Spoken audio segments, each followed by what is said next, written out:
a sprawling dude ranch in the high desert of Tucson, Arizona. It was built by a production company to shoot a television situation comedy. But it takes more than sets and money to make any production go. It takes skilled craftsmen who are knowledgeable in the techniques of motion image storytelling. This program will highlight the jobs which are not as celebrated as those of the actor, the producer, the director, but who, without these craftsmen, could never do their job. Well, my primary responsibility as an assistant director is to organize the crew in a fashion that will get a shot done. Assistant Director David Valdez. Working directly with the director enables me to do this. I know the shots or the setup to the shot prior, and then I will then go to the key people in lighting and grip and camera, in costume, wardrobe, and tell them what to expect. And that's probably the most important part of assistant director, and that's when you start. That's why I say organization is one of the key elements. After you have, say for instance, set up the shot, everything is working, the cameramen have their shots, everybody knows what's going on, then I pretty much sit back and make sure that we get what we have to as far as the shot is concerned. And once tape is rolling, it's my responsibility to keep the level of noise down for the take, make sure that my extras are ready to go on cue or during the countdown, at which I keep an eye on everything that goes on during the shot, boom shadows, if we have any problems with camera or any problems that arise. I'm the first to know about it, and I make sure that those problems are taken care of. My relationship with the directors, I feel, are very good. Enables me to kind of overextend myself when I need to, and I say that because from a creativity standpoint, I can more or less hear what he has in mind as far as setting up a shot, whether it's a dolly shot or so. Then I can give and look at the setup and say, well, what about if we do it this way? What about if we change it this way in order to help you out or help the shot and make it look better aesthetically, whatever the case may be. But then again, you have to also keep in mind that you can't get your feelings or emotions involved if he says, no, it's not going to work, or oh, that shot, it doesn't look good. Well, okay, no problem. You'll give it a try, and if he doesn't like it, he's the boss, and you have to go with that. I've worked several features, and as grip, as electrician, as practically every position possible. And I have seen several times where the director really doesn't have a sense of what's going on. He may be hired in because he wrote a nice script, and he comes in to direct, and basically on features, all he does is he tells the assistant director what he'd like to see, and the assistant director then takes it upon himself to set it up and get that for him. And it's really kind of a show being shot through the assistant director's eye with the approval of the director. I mean, I've seen that before in the past. Then again, if you're working with, say for instance, if you're working low budget, then you have to also take into consideration that some of your key people or crew members don't have that much experience. So you also have that in the back of your mind. If somebody messes up, well, you have to look at it and say, how much experience does this person have? Is he learning? Is he not? Has he been here? So everything, you've got to look at the total picture and try to work as best as possible with everybody, director-wise, from the director all the way down, even producers. He goes out and he buys the gun, he buys the bullets, he loads the gun, cocks the hammer, turns it over to the director, and then the director holds it to my head. You'd probably like to know how we can do a TV show in 3 hours and 20 minutes. Well, it's not easy. Fortunately, I have my producer here with me who makes all of... Oh, I've got to go. The job of the producer is to make sure that we don't go overtime. It's basically a preparation job. 90% of the job is working with the wardrobe and prop department, scheduling, and once the cameras are rolling, I sit back and watch everybody else work. It's watching the financial end on one side and watching the creative end with the director on the other. For Jim Wilson, the production is a business with the problems and concerns any business must contend with. But what about the architect whose concept starts the ball rolling? The writer's impact is often overlooked. Lisa Malamed. Well, a couple things, but mostly to me it's about language, and I think probably the best thing I could tell anybody is to listen to people and hear the voices and hear how different people speak and express themselves, which is, I spend a lot of time on the telephone. I spend a lot of time listening at how people put things in their turns of phrase. And if you can have that skill or develop a good ear, and then pay very close attention to the characters that you're writing for, love the characters that you're writing for, talk to them. I pace my room and I say, Brad, tell me something, and invariably she does, and a script comes from that. Sometimes a 7-page scene will take 15 minutes and a 1-page scene will take 15 hours, and it really just depends on how organic it is and how naturally it's coming, or what sort of mood I'm in, or whether or not I have a headache. But listen to people, watch people, pay attention to the quirks, and pay attention to the body language, and pay attention to, sweat the details, because they are what make a difference between an okay script where I always find if you can switch around dialogue between any 2 or 3 characters, if you're saying, oh, let's give this line to him instead of her, you're not writing well. It should really be a unique voice for each person that you're writing. And, you know, the pictures will come. I mean, I find that I'm more of a verbal scriptwriter than a visual one, and that's why you hope and pray that you get a good director who will realize it. The story is important.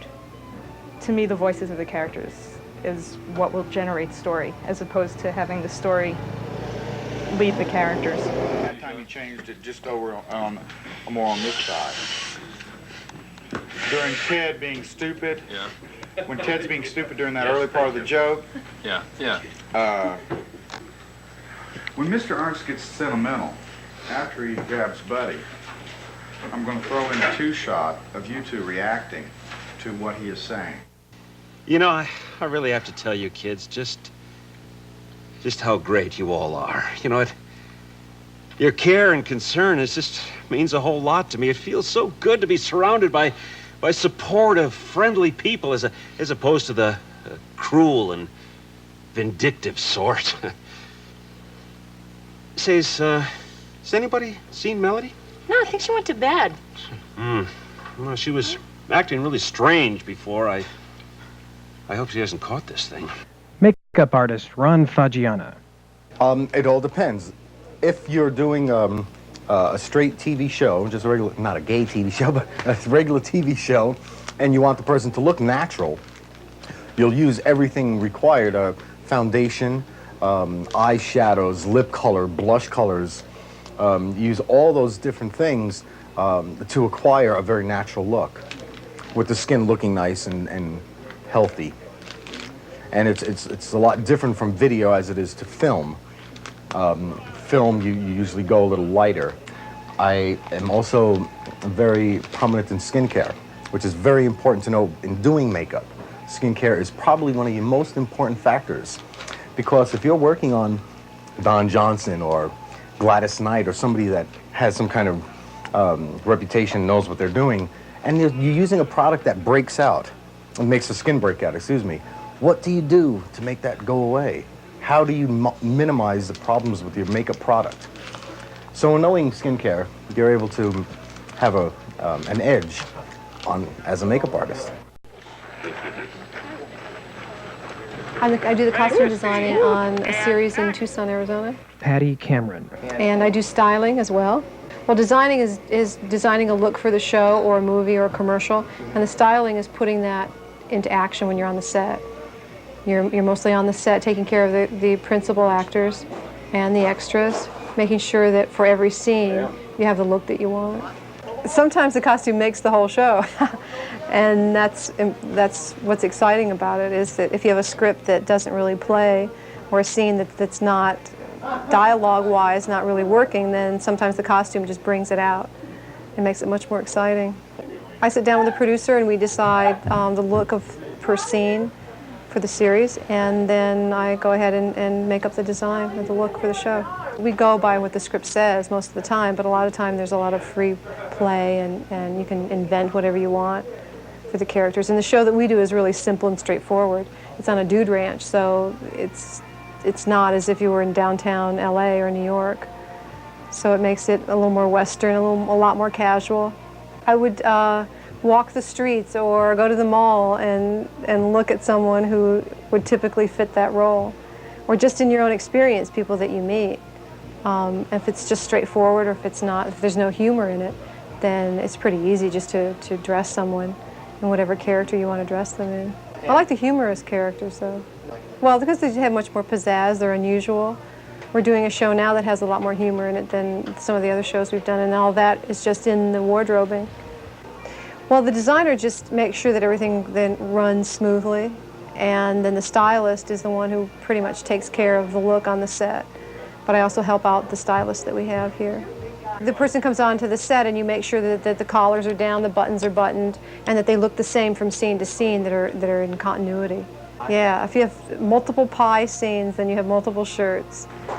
So Omar, tell me, what is the job of the head photographer? Picking up plates down the water. That's your, and tennis shoes and anything else you can find?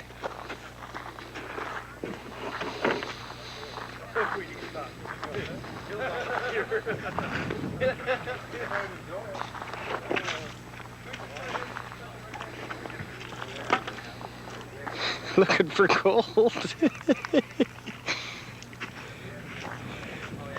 Hey, Fred. Yeah. I found some nuggets. Hey, great. The show was saved. Camera operator Randy Feemster.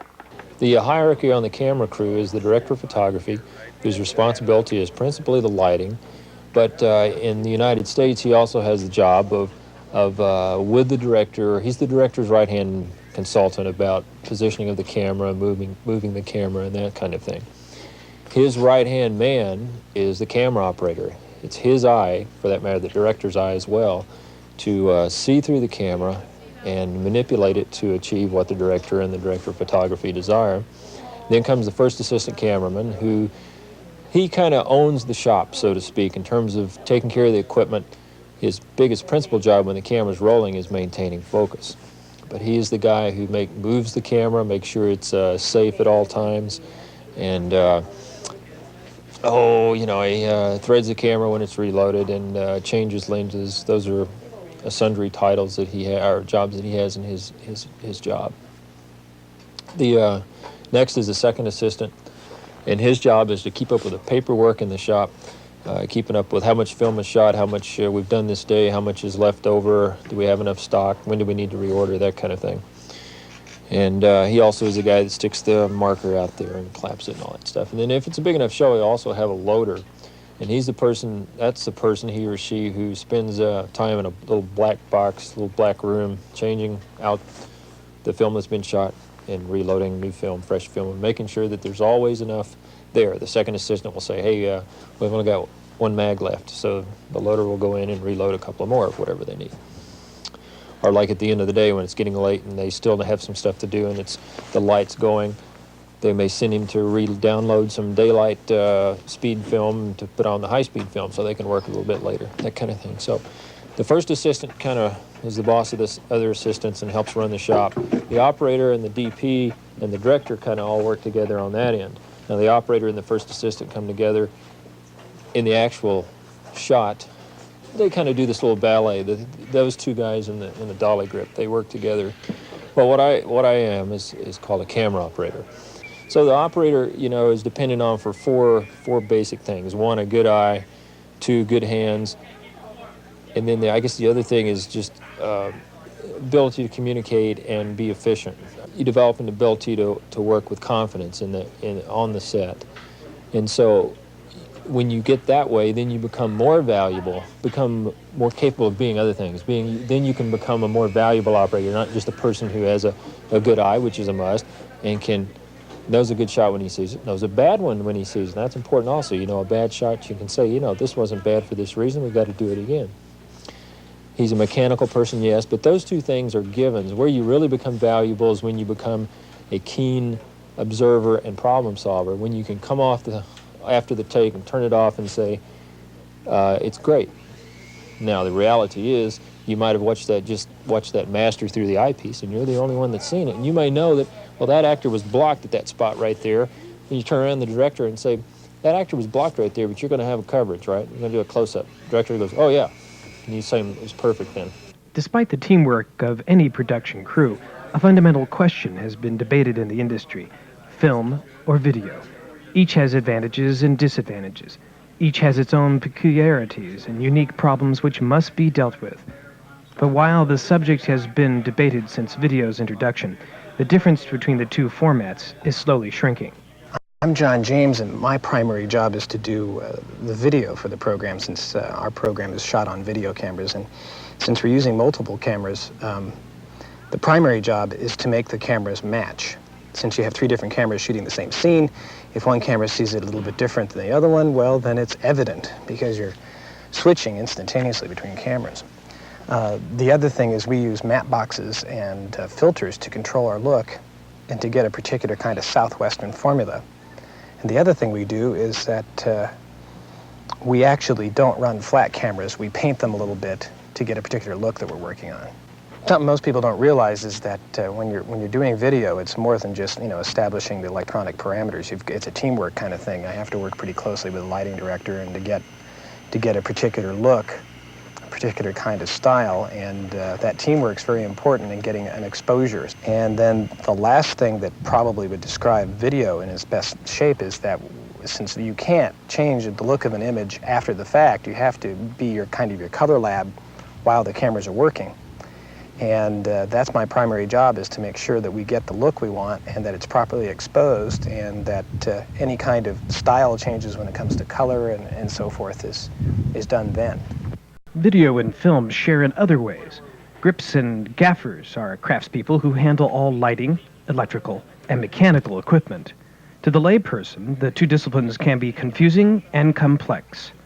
Mike Epley. I'm the key grip on this show, and the key grip works with the gaffer, we both work right under the director of photography. The director of photography goes to the gaffer for lighting, and then the gaffer and the electrician set all the lights, and then the grips go to work taking away the light. The electricians turn the lights on, and then the grips take the light away. Different things.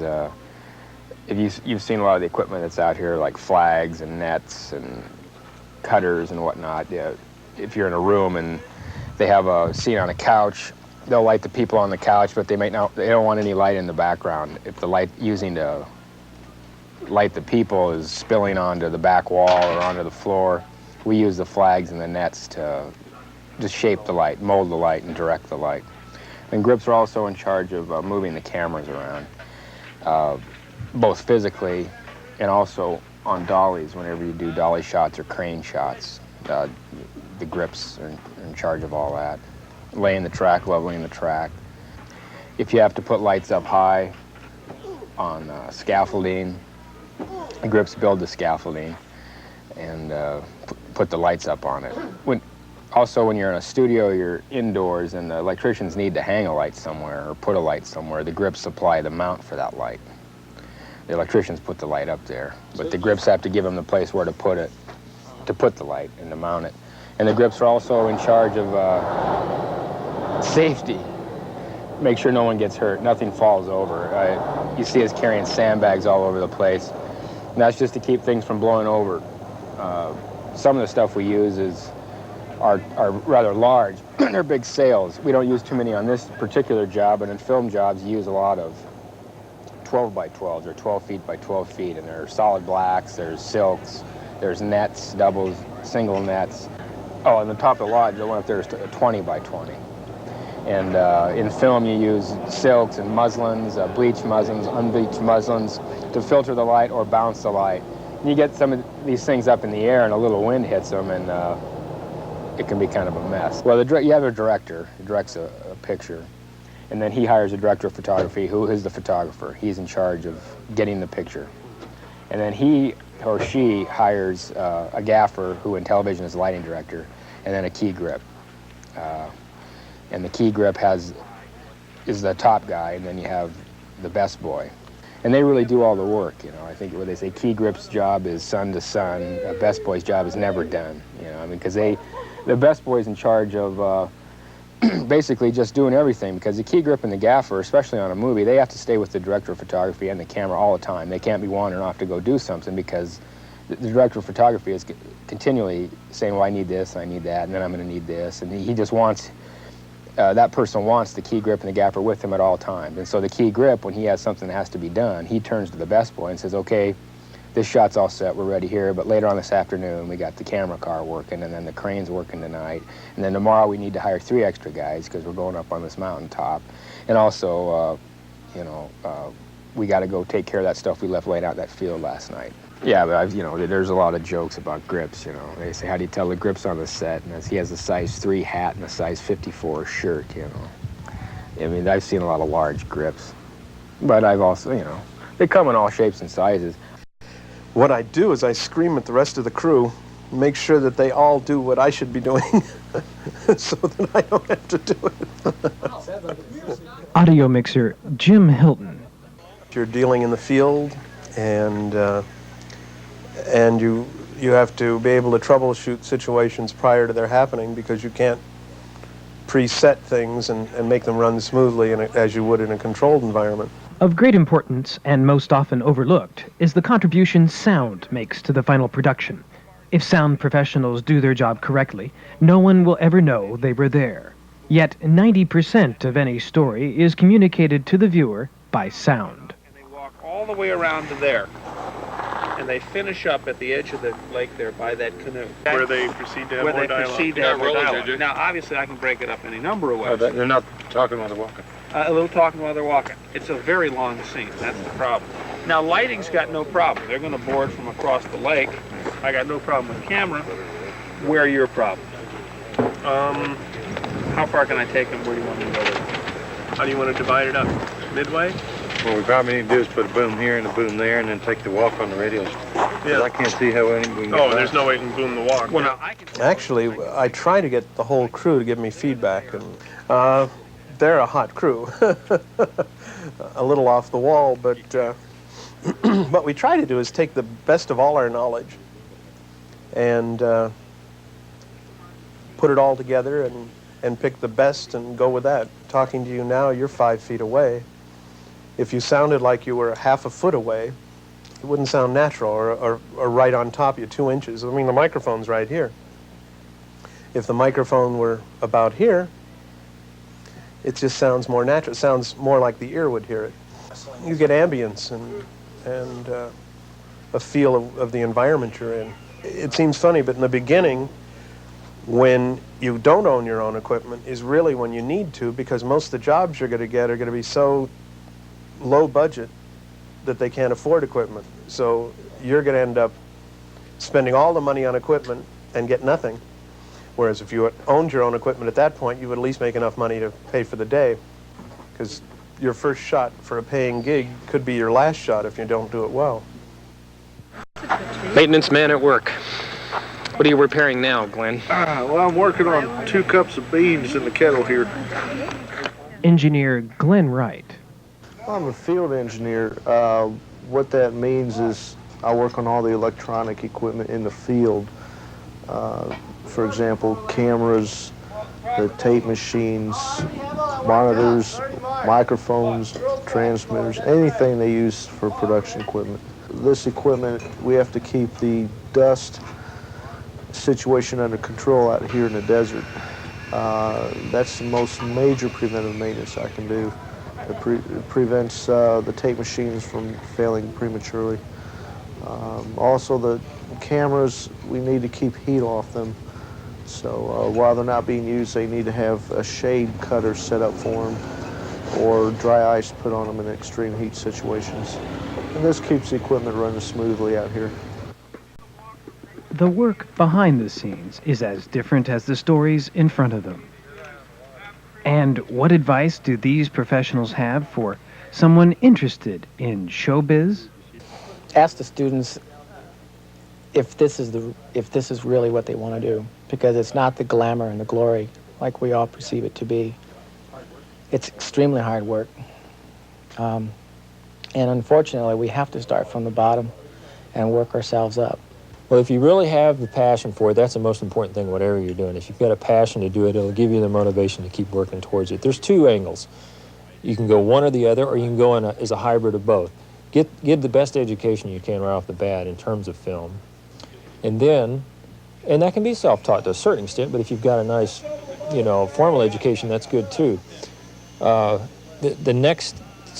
other approach is to start at the bottom in the camera department as a loader or even as a PA, a production assistant, just schlepping cases around. It can be really rough, and to get the experience you need, you have to be in the field doing it, and it's like a vicious circle. You can't be in the field because you don't have the experience, and so on. I think a producer really has to be familiar with all ends of the television or motion picture business, and that is, from a creative standpoint, some writing courses would be very helpful. Some television courses or photography courses. And the mechanics? The mechanics of it, the technical side of it. I think a producer needs to be well-rounded technically and creatively to really bring something to the table. Well, there would be a couple of questions that I would inquire. One is, are you, in fact, artistically inclined? If you do know art, well, that's your first step. For you students that want to approach or come into the motion picture industry, it's got to come from your heart, and you've got to want to do it. And give it your 110% at all times, because people look at it, people will see it. You can't give up. If you continue working at a hard pace and slowly move up the ladder, people are going to see it and pick up on it quick. You're going to be able to climb that ladder a lot faster. To try to get as much professional or semi-professional experience as possible. I mean, I went and got a degree in broadcasting at college level, but the thing that made the difference for me was working at a PBS station for about a year as a volunteer.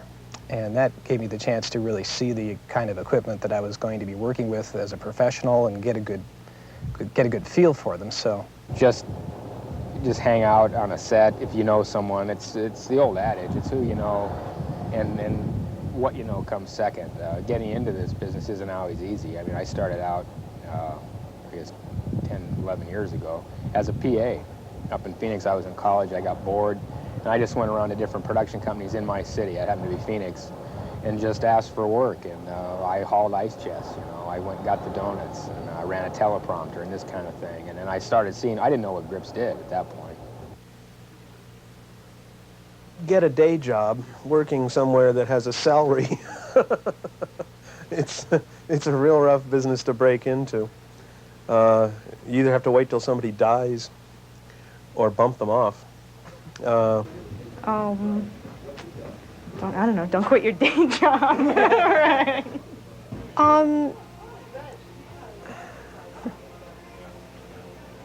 What would you say is the most important thing any audio man or mixer needs to know to be the difference of a professional from an amateur? The front from the back of the mic. All right. Very important thing to know. It is? If you use the back of the mic, you lose all the high end. And what could you give me like a secret or a trick to mixing that could help the people who are watching? Keep the faders up. Yeah. Very important. And stay out of the back of horses. Oh, yeah. And that way you'll live long. Well, Jim, thank you very much for those gems. Long hours under varying conditions, fun people, and the knowledge that you help tell stories which entertain thousands. A career as a professional craftsperson in the motion image industry can give you that. Special thanks to David Valdez, Jim Wilson, Lisa Malamed, John James, Randy Feemster, Ron Fagiana, Michael Epley, Glenn Wright, Jim Hilton, and Tim Doyle for special sound effects. Special thanks also to Ross K. Bagwell, Fred Keller, Cinetel Productions, and the rest of the cast and crew of Hey Dude. 3, 2... Help me! It's gastro-thrombosis! Stand back, look out! I feel another kick coming on! Oh, thank you. Thanks, boys. Carrots! Carrots! Right here! Carrots! Fresh batch, right here. Come on, son. It's no use. It's no use. It's getting dark. Just let me lay down just for a minute, please. Guys, walking. Start walking. Yes, get him up, get him up. Jake, what? I just thought of something. Yeah? What if this gastro thing is contagious? It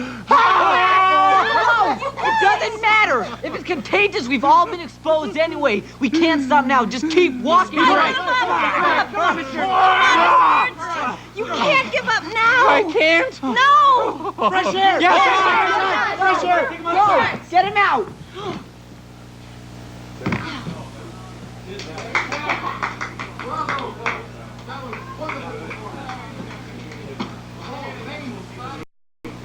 That's lunch.